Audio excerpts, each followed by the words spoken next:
Let's start off with your take on Trotz Watch. Of course, we mentioned earlier on there was a report of a tweet from a local Jets site that said Barry Trotz was being hired and it was happening today. Kind of said that this was either pathetic trolling, this was either a group that was maybe getting played by someone with some incorrect information, or maybe they're right and it's just taking a little bit longer. I don't know what the story is. You definitely did a lot of digging because everyone was asking. What can you tell us about the latest on Barry Trotz and where the Winnipeg Jets stand? Yeah, well, first off, I saw those reports too, and I was like, whoa. I mean, to me, because of the chats I'd been having for days and in some cases, weeks, I was kind of like, oh, wow, that's they beat me on that.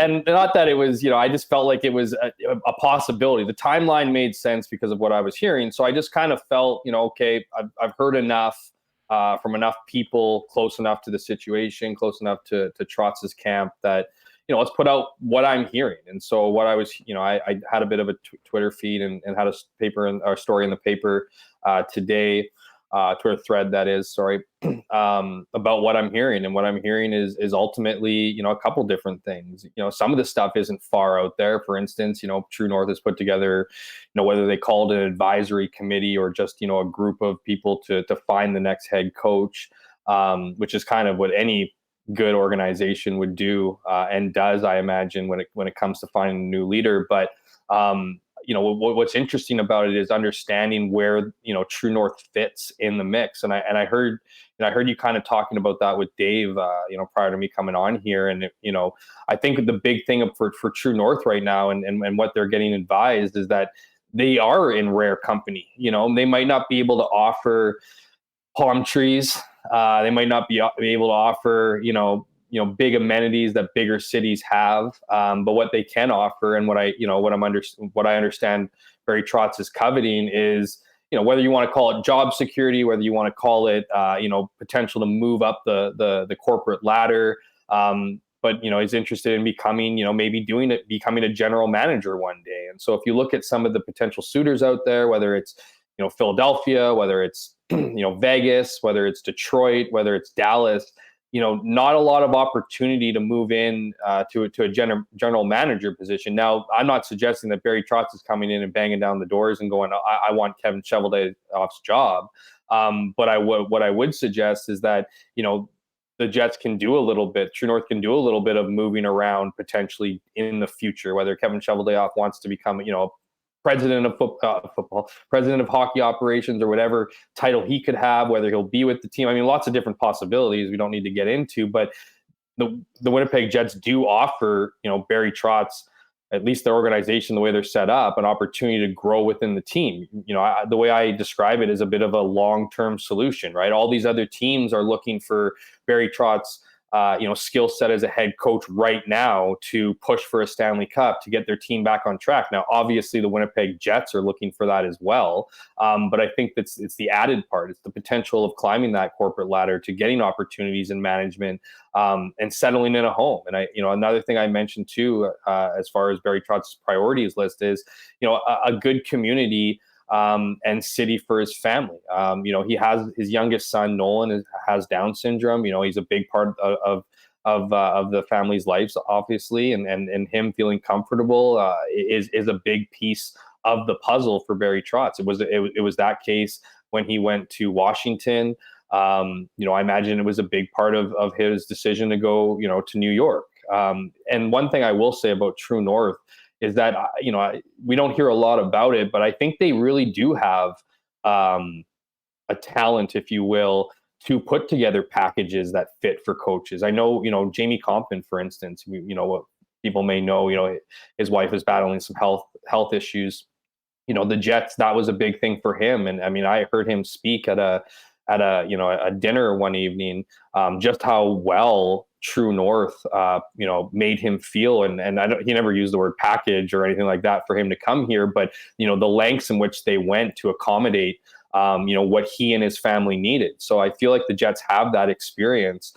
There's also the sense that Barry Trotz wants to find a home where he's not going to be dumped in 3 years. That's the life of an NHL hockey coach, to kind of have to pick up and do something else.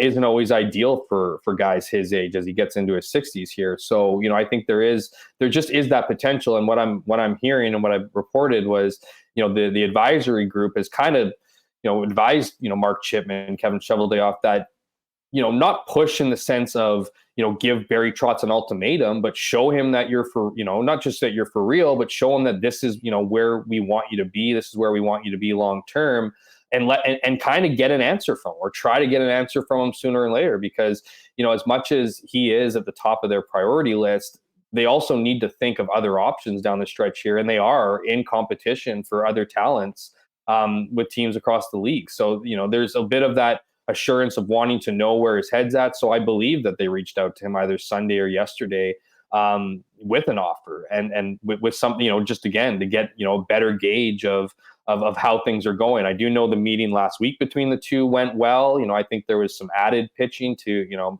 maybe his wife and some, some other parts of it that I think, went across well. And ultimately, we know that Mark Chipman can definitely, not talk his way in a negative way, but we know he can offer and provide, a lot of comfort for people coming in. So that's kind of where it stands now. And I think it puts a little bit, again, whether it's the intention or not, puts a little bit of pressure on Barry Trotz that, he comes across to me as a guy that if he wants something, he's not going to waste other people's time. So I think the Jets, I think what their plan is to give him what he wants, to show him that he's, wanted here and the potential here, and then have him think it over before he starts going through meetings. It's just good business to not have him sit down in Philadelphia or sit down in, another city that, and get wooed, whether that be Vegas, right? We all know his relationship with Kelly McCrimmon and how far that goes back as being Manitobans or having a big piece of the puzzle in Manitoba hockey. So to me, that's kind of where it stands. I mean, I did report on other potential coaches that the Jets will be looking for, which I thought was a lot of interest. A lot of the names we've been hearing, like the Scott Arneals.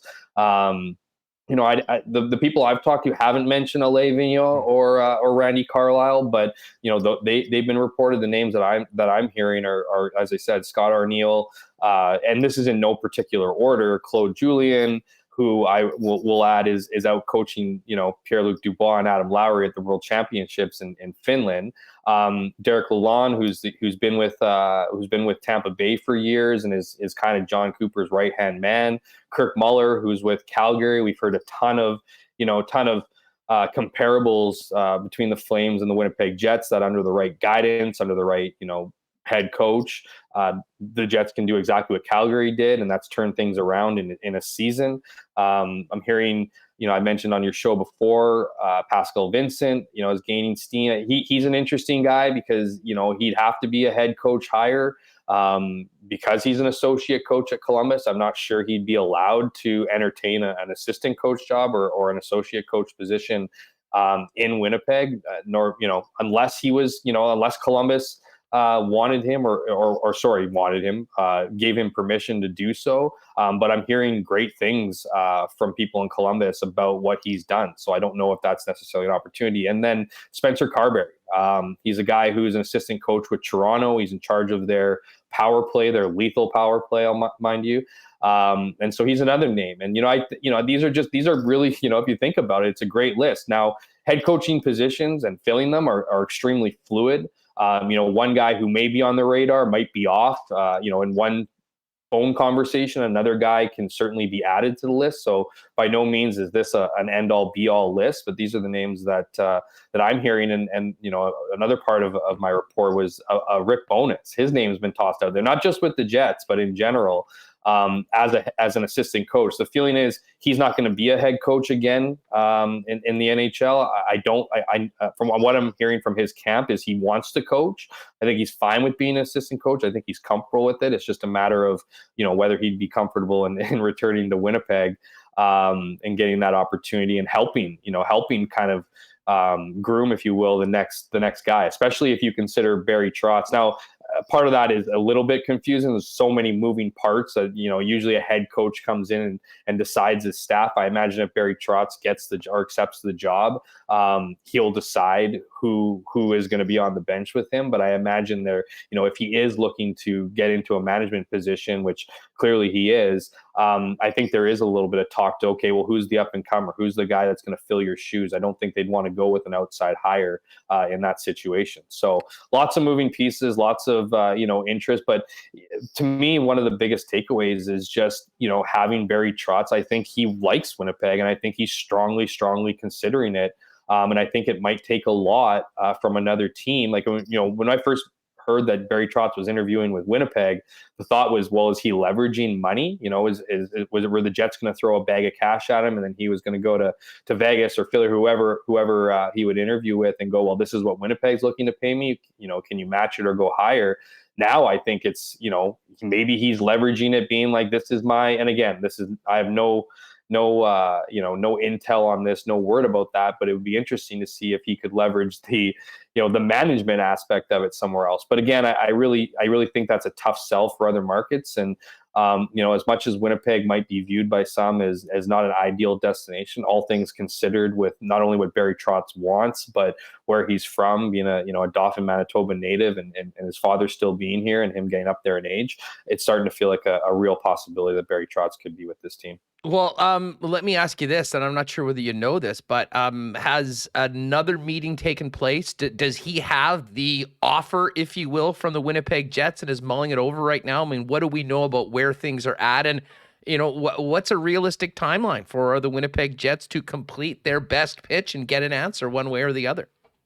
Yeah, so I'm led to believe that, I mean, they wanted to contact him either on Sunday or Monday. I'm told that they did have I don't think it was an in-person meeting. I don't know where Barry Trotz is, but I do believe they would have touched base. I don't know why they wouldn't use that opportunity to give him, a contract. So, a lot of people, people I've talked to are, when as far as it comes to a deadline, it's Thursday. Now Thursday being, I think the next time he's going to interview with a team. I'm not sure who he's got lined up for Thursday, but I think, again, I think the ultimate goal here is to give him, an offer he can't refuse or has to think incredibly hard at, and convince him before he sits down with another team. So, I don't think we're looking at anything today. I'm not sure we're looking at anything tomorrow, but as the days creep on here, I do think we could get some movement. That being said, if nothing's discussed or nothing's, no news is broken on Thursday that he's taken a job with the Winnipeg Jets, I don't think that means that he isn't considering it still. I just think it's, he's moving along with his process, and at the very least doing himself justice by hearing other teams out, and so. But again, I do think in the next couple of days there could be, I'm not guaranteeing anything or suggesting that it's going to be a yes or no come Thursday. But if you look at the reports on where he's going to be, where he's going to be interviewing for jobs and the interest he's garnering, you have to think that, that's at least a good idea to find out if he's all in with Winnipeg or just considering them as one of the options. Jeff Hamilton, the Winnipeg Free Press, with us here on Winnipeg Sports Talk Daily. Hey, what do we know about the advisory committee? How big is it? And are there people from outside the organization as well, or is it all internal, all hands on deck? Yeah, so I don't know a ton of names. Obviously, Mark Chipman would be on it. Kevin Cheveldayoff would be on it. I imagine some of their, obviously, members within them. I think there's a lot of, people they employ, scouts, people just smart hockey minds. Like Mark Chipman is a very in tune guy in the NHL. He's, this is somebody who may very well, chair the NHL board of governors one day. So, he's very connected. He has very, a lot of hockey people that he trusts. I don't have specific on who's on the committee. But I do imagine just from the people I'm talking to, they have advisors who aren't necessarily every day. I imagine, again, that it would be people who are in-house who work with them every week. But I imagine there's a couple other people that are brought on as advisors, to bring in their intel and information on different prospects, not just Barry Trotz, but other people as well. So I don't know exactly who's on that list. Just that there's an advisory board that would be advising Mark Chipman and the powers that be on how to act.